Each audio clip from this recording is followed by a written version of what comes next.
It appears the outcome has already been determined. We're still alive. As are you. You still have room to make a choice. Leave the music box behind, and then go. Choice.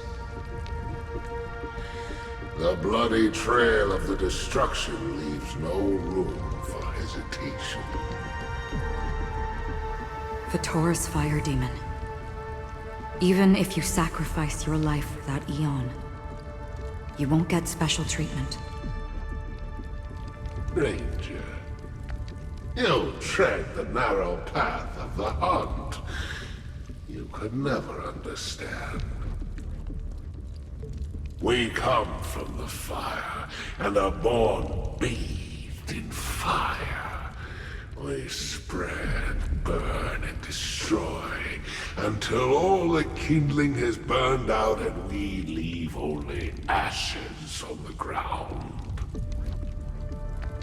Burning forms the entire life of a fire demon, from the beginning to the end. We are born to die, just to put into practice a profile of another universal truth. All things are created for the destruction. Your companions don't seem to think so. They fight for your chance at survival. They are my children, and just as I was, they are flames that have yet to burn white hot. They're still young, and I don't blame them. But my flames are faint, and time is running out. Can you see the planet of festivities in the distance? I plan to bring Purgatory with me there, and before that, I must surpass you. Why? Because on the path they have forged, you have traveled farther than I have. Emanator.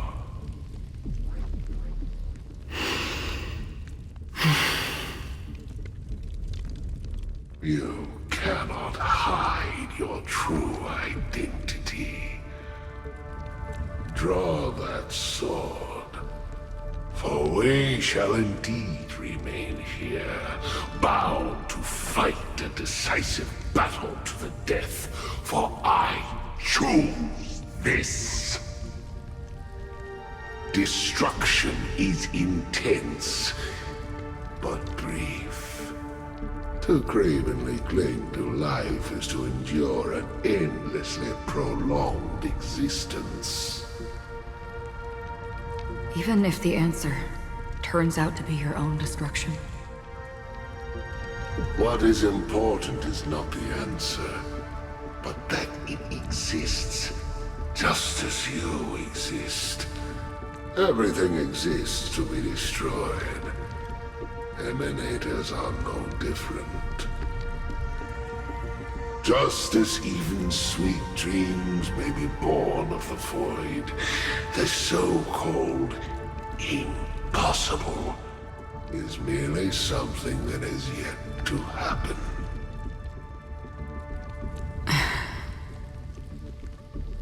All right.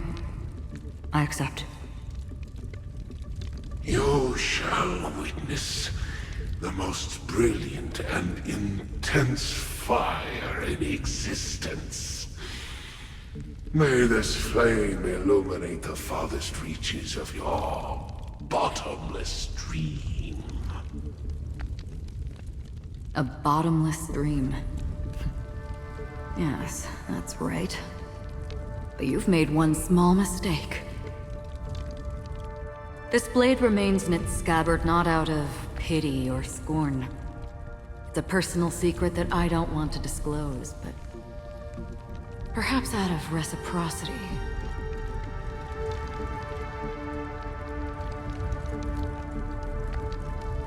I'll reveal the truth to you. The hunt is not the path I truly follow. May death be the end of your boundless dream, guiding you back to the waking world.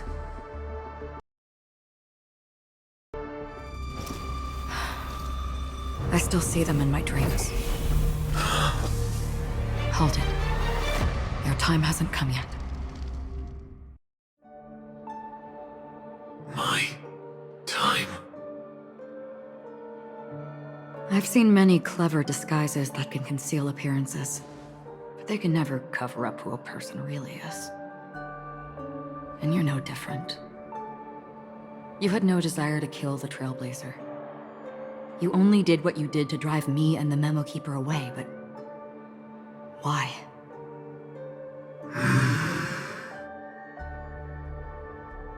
Did Destiny's slave make you do it? You know, Elio. I thought this is just the kind of thing that'd get written into your script. My script has been brief. Other than that, anything beyond that is unnecessary. He knows my nature. There is but a single destiny from which no one can escape. And until then, I hold the privilege of choice. However, you appear to be ignorant of this, so it's time for me to inquire. Who exactly are you? Not your enemy, perhaps. That's not what I asked. I don't deserve your curiosity. Loners wandering the cosmos always have their secrets. Take me. I'm wanted by the IPC, so it's little wonder that I know something about the Stellaron Hunters. That's all. Maybe I can help. What reason would you have for doing that? I tend to forget things. Which is why, rather than memories, I'm accustomed to using my emotions to capture what I normally wouldn't otherwise. So, I know who is inside that cold armor. How about it? Ready to take off that armor and sit down for a talk? It's not yet time. I don't need help, but I can give you a suggestion that would make things better for you and me. If your goal is the Watchmaker's legacy, then go look into the family. Not only are they covering up the existence of death, but they're burying the past and the truth about what happens inside the dreamscape. Already on it. And the Astral Express is no enemy of yours. I know that. I just never expected to hear you say it. What's next, then? The Trailblazer's been taken by Black Swan. Will you go look for her? No need for that. No harm in mentioning that Elio's only given me one instruction. Get all of the Astral Express to track down the Grand Legacy. I tried settling this in an easier and more direct way, but as you can see, here I am, confronting you. I failed. Can't ever go against the script. The so-called impossible is merely something that has yet to happen. That's it. Before we split, can I ask you one more thing? Is there anything else in your script about me? I'd like to know what kind of footnote I get to leave in that future foreseen by destiny. Unfortunately, Not a thing came up. I knew it.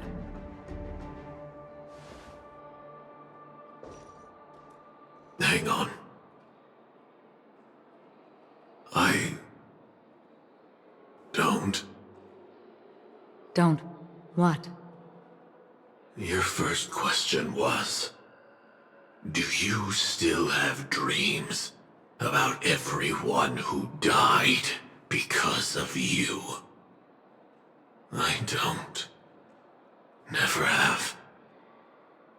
I was born without the ability to dream.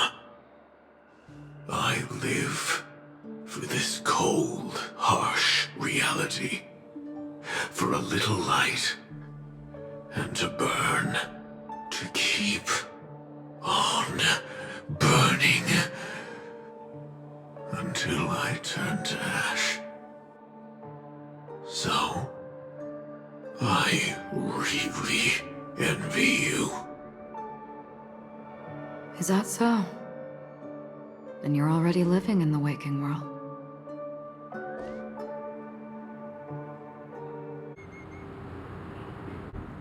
We heard about Miss Firefly from Black Swan, but we never expected Miss Robin to... I'm sorry that I couldn't be with you then. Reality cruises on in serenity, while undercurrents bubble up from the dreamscape. Just like that memo keeper said. Stay strong, everyone. We can still do what we can for them. Starting with finding the murderer. Let's recap everything then. The Trailblazer just reminded me of something. March, do you remember what that family rep who negotiated with us said? Indeed, we trust that the Nameless has nothing to do with this, and we also beg each of you to help assist the family in verifying the identity of the deceased. That's how it was put, in reference to Miss Firefly. Looking back, he seemed a little evasive at the time. And he also failed to mention anything about the earlier murder, too. The family's planning on covering up all news about Miss Robin's death. If news gets out, Penacony's going to turn into a bloodbath. But the murder that followed closely after was obviously beyond their anticipation. The family had to try and turn things to their advantage by bringing in reinforcements from outside. The Charmony Festival is nearly here. They must be snowed under. It may also be that Miss Firefly's murder had so many witnesses that it couldn't be covered up. So they went with the flow and let more people on the scene to control the situation. After all, the nature of the two murders is fundamentally different. The family's first protective measure should be against malicious actors among the guests, such as that IPC envoy. Indeed. He was particularly concerned about that Galaxy Ranger. Are we missing the forest for the trees here? I always felt that Aventurine's reasons for accusing Miss Acheron were highly subtle. Can we believe him? At this point, I'm afraid the only ones we can trust are ourselves. Look, let's try to gather intel first and then list all the possible outcomes we can. Then we go through them, eliminating contradictions one by one. The fewer facts remaining, the closer we are to the truth. I've still got this sense of foreboding. It's like we're stuck in a whirlpool, spinning around that legacy even after everything that's happened. This time we're playing the role of a real detective. But before we start, what are we going to say to the family and Aventurine? As I see things, the family harbors no ill will towards the Astral Express. If they didn't trust the crew, they wouldn't have casually commissioned outsiders to investigate a case that's, in all likelihood, a scandal. Plus, this is the family's turf. Teaming up with them should make things easier for us in the future.